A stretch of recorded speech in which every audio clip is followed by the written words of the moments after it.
Good afternoon, this is Gabriel Jackson, and welcome to BJC Mitzvah Day number 104, part 2. Mitzvah Day keeps us on its way, and we're continuing with the prohibition to burn or offer anything but the incense on the golden altar. For those who are fasting, hopefully that's most of you, wishing you an easy and meaningful fast. To learn more about the fast, join our Halacha Day group. Just PM me and we'll happily add you. Here we go.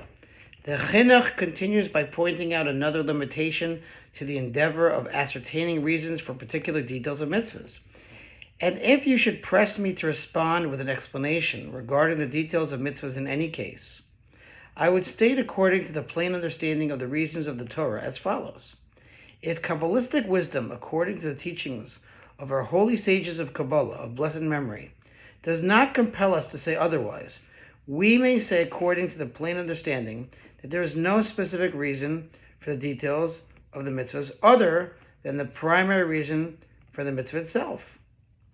Rather, we would say that since we were obligated in the primary mitzvah to build the temple and fashion utensils, we were commanded to build and fashion them in one specific way out of the many possible ways that they could be built, and of the many possible numbers of details that each one could have had.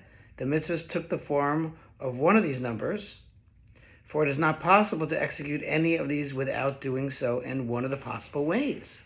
The Chinuch adds that although on this basic level of understanding there may be no inherent explanation for the particular details of a mitzvah, there is still an underlying imperative to follow these details exactly as prescribed. However, after we have been commanded to build and fashion the temple and its utensils with their specific details, we received the commandment regarding them to execute them as commanded in that fixed way always. We are not commanded, we're not permitted to add or subtract anything from these precise instructions. For any additions or subtractions in that which is exactly perfect is the ruination of that thing. We're going to ruin it. And all the commandments of God, blessed is He, are complete and perfect. Nevertheless, although the above can be said on the level of the plain understanding of the mitzvahs, I have heard, said the author, that the master of Kabbalah possess, regarding all the details of these mitzvah, wondrous reasons and profound secrets. This mitzvah, in which we are commanded not to offer upon the golden altar any offerings except for the daily ketoros, incense, applies in the time of the temple, i.e., when the base of Mikdash is standing, God willing, speedily in our days. One of the reasons we fast is because of the breaching of the wall, which led to the destruction of the temple, which was Tisha B'Av. And we hope that God willing will come back to these mitzvahs, right? But once again, it was only applicable in the time of the temple.